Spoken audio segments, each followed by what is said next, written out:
Mais vous faites aussi cette comparaison. Alors vous avez parlé des Apaches, on aurait pu parler des blousons noirs. Ces phénomènes de bandes, partout en France d'ailleurs, c'est pas du tout nouveau. Qu'est-ce qui est différent là ?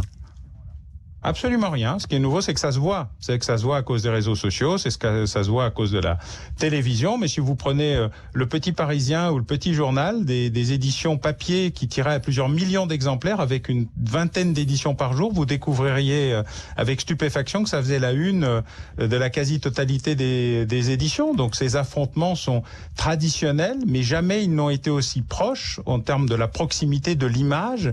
Et c'est l'image qui crée l'émotion et surtout l'image de la mortalité. Mais cette mortalité elle-même s'est effondrée pendant plusieurs dizaines d'années avant de remonter sensiblement, il faut bien le dire, depuis une dizaine d'années seulement.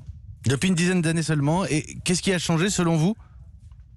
Les réseaux ? La perte de la confiance dans les institutions, la perte de contrôle, l'incapacité des institutions entre trop et rien à savoir comment traiter notamment les mineurs et les adolescents, une violence sociale plutôt généralisée qu'on trouve sur beaucoup d'autres sujets, y compris qu'on a pu voir lors des événements de type Gilets jaunes.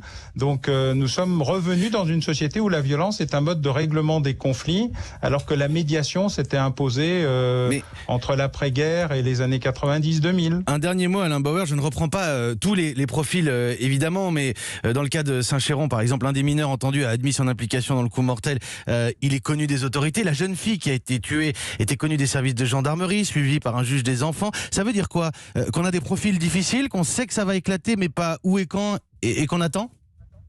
Bon, c'est-à-dire qu'entre rien et trop, comme je l'ai indiqué, on ne sait pas très bien faire, qu'on a toujours l'impression qu'il faut pas en faire plus que nécessaire, qu'il faut pas stigmatiser, qu'il faut pas s'occuper. D'ailleurs, on n'arrive plus à donner des noms aux choses, aux phénomènes ou aux crimes.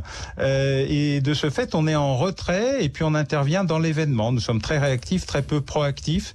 C'est l'un des drames du système français.